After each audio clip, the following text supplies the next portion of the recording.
بسم اللہ الرحمن الرحیم۔ السلام علیکم دوستو، ویلکم کرتا ہوں عمران آفیشیل نیوز میں۔ میرا بھائی سعودی عرب سے کافی بڑی اپڈیٹ آئی ہے، میں نے بولا اپنے لوگوں کے ساتھ ضرور شیئر کروں، خاص کر وہ لوگ جو حکامہ ہولڈر ہیں اور سعودی جانا چاہتے ہیں، چھٹی آئے ہوئے ادھر پھنسے ہوئے ہیں، فلائٹ میں بند ہے اس وجہ سے۔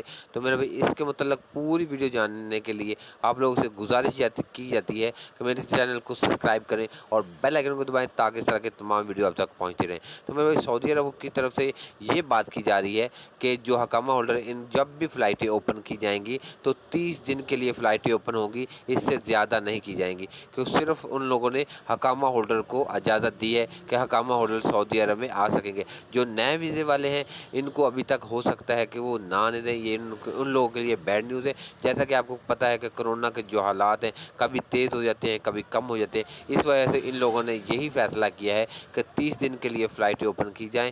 تو جیسے ہی اس کے متعلق اور کوئی جانکاری آئے گی آپ لوگوں کے ساتھ ضرور شیئر کروں گا۔ تو اس طرح کی اگر اور کوئی بھی اپڈیٹ ہوگی تو آپ لوگوں کو شیئر کروں گا۔ تب تک اللہ حافظ۔